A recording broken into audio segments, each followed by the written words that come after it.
effectivement, monsieur le député, messieurs les parlementaires, mesdames et messieurs les représentants des services de l'État, mesdames et messieurs les élus, mesdames et messieurs les présidents de l'association, c'est avec un plaisir tout particulier que je suis ici aujourd'hui à Mendezes pour visiter ce jardin d'été et des épices. Alors d'abord, comme je disais au déjeuner à votre député, pour moi, Sainte-Marie, c'est un souvenir tout particulier et vraiment qui me ramène à ma jeunesse, puisque ma grand-mère habitait rue Paille à Sainte-Marie, et donc je venais en vacances, passer quelques jours régulièrement, et dans le bruit, vous savez, à Sainte-Marie, la mer, elle est un peu forte, donc le bruit de la mer à Sainte-Marie est vraiment quelque chose que j'ai toujours gardé très présent à l'esprit. Donc de revenir ici, de revenir au Mendezes, dont évidemment à Sainte-Marie on parle beaucoup, c'est une émotion tout à fait particulière. Je dois dire aussi que venir dans une initiative comme celle-là, c'est un moment particulier. Parce que, comme l'a dit très bien monsieur le député, il est clair que l'économie sociale et solidaire est un pan de l'économie de la Martinique qui nous tient particulièrement à cœur. Parce que ce ne sont peut-être pas de très très grandes initiatives, ce ne sont pas de grosses industries, mais nous savons aussi que dans cette espèce de tissu économique de la Martinique, où il y a beaucoup de très petites entreprises, eh bien ces entreprises de l'économie sociale et solidaire jouent un rôle tout à fait important, parce qu'elles permettent à des services à la personne, à des services de proximité pour les gens d'exister. Elles permettent aussi, comme c'est le cas ici aujourd'hui, de sauvegarder des savoir-faire, des traditions, et tout cela pour l'identité et l'économie de la Martinique est particulièrement significatif. Donc je tenais, en venant ici, à saluer d'abord le dynamisme et la créativité dont font preuve les initiateurs de ce type d'organisation. Cette expérience m'apparaît tout à fait convaincante. D'abord parce que vous vous adressez à des salariés en insertion, que par conséquent vous leur donnez une possibilité de revenir dans le monde de l'emploi, dans le monde de l'activité, et souvent ça met fin à des périodes de la vie qui peuvent être difficiles. À des moments, ce sont des passages à vide, des moments où on n'a plus de perspective, et lorsqu'on se trouve dans une structure comme celle-là, eh bien on réapprend à vivre, on réapprend à avoir de l'espoir, et c'est particulièrement important. C'est important aussi pour le patrimoine et la biodiversité. Alors on dit beaucoup, et je suis venue ici au mois d'août avec Ségolène Royal, et on dit souvent que 80% de la biodiversité européenne se trouve dans les Outre-mer et singulièrement ici dans les Antilles. Mais pour que cette biodiversité demeure, encore faut-il que nous puissions la préserver, l'entretenir. Et on sait bien qu'il y a ici un certain nombre d'arbres, d'arbustes, de feuillages qui sinon disparaissent. Parce que plus personne ne s'occupe de les replanter, que ce soit les icas, que ce soit les châtaignes, etc. Donc, il est important pour la biodiversité de la Martinique et de la France en général qu'on fasse attention à ces plantes traditionnelles et qu'on fasse attention aussi à leurs vertus qui méritent d'être sauvegardées et d'être connues.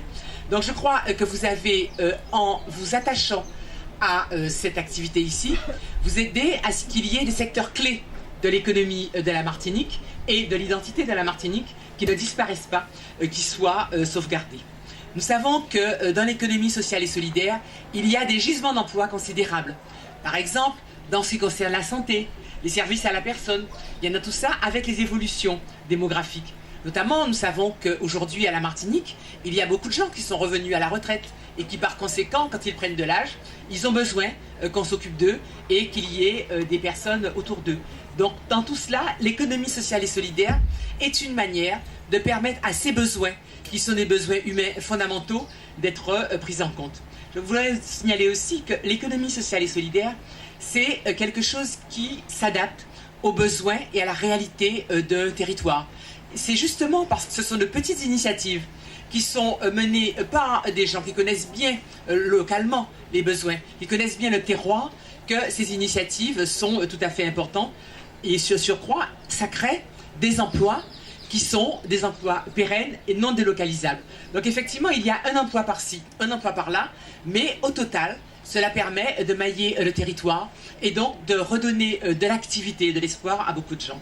Donc, de manière tout à fait décidée, mon ministère a voulu encourager l'économie sociale et solidaire.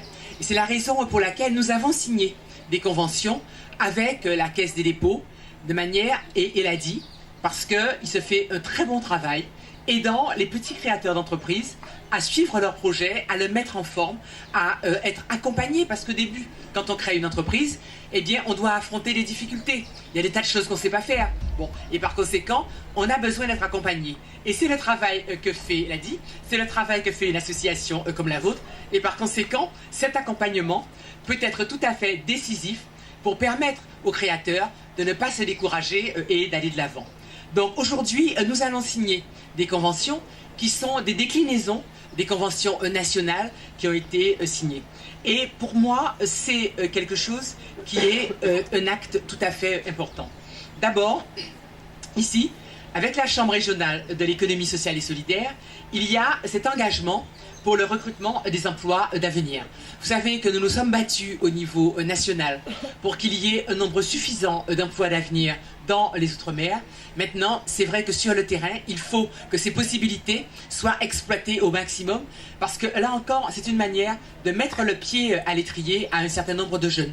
On disait, parfois je passais à la Grèce antique sans vouloir être prudente, on appelait les enfants les nouveaux venus. Ceci pour signifier que quand vous avez quelqu'un qui est un nouveau venu qui arrive, eh bien, il faut l'aider à avancer, à rentrer dans la vie. Et nos jeunes, c'est ça. Nos jeunes, ce sont des nouveaux venus dans la société. Si on ne fait pas l'effort de leur trouver une place, de les aider à avoir débuté dans la vie active, eh bien, malheureusement, ils restent sur le bord et ils ont de l'amertume. Donc, tout ce qu'on peut faire, un emploi, 2 emplois, pour que tel ou tel jeune ne se sente pas exclu de la société, c'est quelque chose d'extrêmement important. Et donc, prendre des emplois d'avenir, épauler les jeunes dans cette rentrée dans la vie active, c'est quelque chose de tout à fait, non seulement important pour eux, mais important pour la société en général. Et grâce à ce que vous faites, grâce aux efforts faits par les uns et les autres, nous avons pu constater une diminution du nombre de jeunes demandeurs d'emploi sur la Martinique. Alors, compte tenu du niveau du chômage des jeunes, une hirondelle ne fait pas le printemps. Mais c'est déjà important que de constater qu'un certain nombre de jeunes ont pu trouver des réponses à leurs difficultés. Par ailleurs, il faudra évidemment maintenant intensifier les efforts. Nous avons les emplois d'avenir, nous avons un certain nombre de solutions qui sont mises à la disposition des associations, des petites entreprises. Et ça, il faut s'en saisir, il faut faire l'effort. Parce que très souvent, les patrons ou les personnes me disent « Oh, mais vous comprenez, ils sont jeunes, ils ne sont pas formés, c'est une charge, bon, ils ne savent pas toujours exactement se comporter comme on voudrait. » Bon, d'accord, mais si nous les adultes, on ne les aide pas, qui c'est qui va le faire ? Et donc après, on les aura en marche, parfois on les aura faisant des bêtises, et on dira, voilà, les jeunes ci, les jeunes ça. Non, je crois qu'effectivement, même si nos jeunes ne sont pas exactement comme nous aurions souhaité, il faut que nous les aidions à trouver, à apprendre les comportements adaptés. Et ce faisant, c'est une manière, non seulement évidemment d'aider le jeune à réussir sa vie, mais c'est une manière aussi d'aider la globalité de la société à se porter mieux. Parce qu'on ne peut pas avoir une telle quantité de jeunes qui se sentent laissés de côté sans qu'un jour ou l'autre, on ait des difficultés dans la société en général. Donc, aujourd'hui, dans la Convention, je sais que vous allez vous engager à recruter 50 jeunes en emploi d'avenir dans les structures de l'économie sociale et solidaire. Je pense que c'est extrêmement important. Et vraiment, je crois que les uns et les autres, on ne peut que vous féliciter de vous lancer là-dedans, de faire en sorte que, déjà pour ces 50 jeunes, eh bien, il y ait une solution et qu'il y ait un espoir. Sur le protocole régional qui sera signé en application du partenariat national que j'ai conclu le 30 septembre dernier, là encore, c'est un engagement à mieux structurer le secteur de l'économie sociale et solidaire.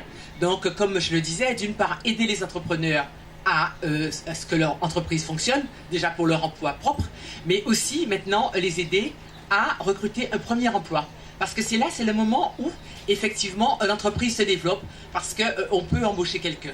Et très souvent, les entrepreneurs hésitent, parce que d'une part, ils ne savent pas de quoi demain sera fait, et puis surtout ils se disent, il y a des formalités, je ne vais pas y arriver. Donc là, si on peut aider chaque très petite entreprise à recruter une personne, eh bien nous aurons déjà fait un plat très important dans la lutte contre le chômage. Et par conséquent, je pense que ça a l'air modeste, un emploi, mais si nous le faisons tous, eh bien ce sera un résultat qui sera tout à fait important. Et donc ce que je souhaite, c'est que nous puissions avoir une synergie assez large entre l'économie sociale et solidaire et les autres acteurs économiques et institutionnels. C'est ainsi que nous allons structurer la lutte que nous avons menée contre le chômage qui effectivement est à des niveaux tout à fait insupportables. Donc c'est vrai, on nous parle des contraintes et des difficultés des économies ultramarines. Et parfois, je sais que même dans des endroits comme ici, au nord de la Martinique, on a parfois l'impression d'être un peu loin des centres de décision et des autorités. Mais ce que je voudrais dire, c'est que justement, dans tous ces territoires, y compris les territoires qui sont un peu loin du centre, eh bien, il y a des mines d'inventivité, d'énergie. Et c'est là-dessus qu'il faut que nous nous appuyions pour pouvoir gagner tous ensemble la bataille contre le chômage. Aujourd'hui, je trouve qu'une entreprise comme celle-ci est un très bel exemple de ce qu'on peut créer en partant de nécessités, des traditions de ce pays et en étant suffisamment déterminé pour ne pas accepter la fatalité du chômage ou la fatalité de l'exclusion. Donc je sais, il faut se retrousser les manches et je salue vraiment les présidents de cette association et tous ceux qui y participent, qui font en sorte que des personnes qui à un moment donné ont pu avoir l'impression qu'elles étaient sur le bord du chemin, les aider à regagner notre société et à regagner le monde de l'activité. Donc bravo à vous pour tout ce que vous faites, en mettant des crédits et en mettant l'accent sur l'économie sociale et solidaire. Nous avons voulu saluer le travail que vous faites depuis des années, modestement, régulièrement, au plus près de ceux qui en ont besoin et vous dire qu'on compte énormément sur vous, sur votre créativité, sur votre acharnement à épauler ceux qui sont dans la difficulté et que véritablement, lorsque vous faites des choses comme cela, vous méritez vraiment notre salut, notre estime, notre considération et je pense que vous travaillez bien pour la Martinique et pour les Martiniquais et plus globalement pour la société française dans son ensemble. Merci à vous.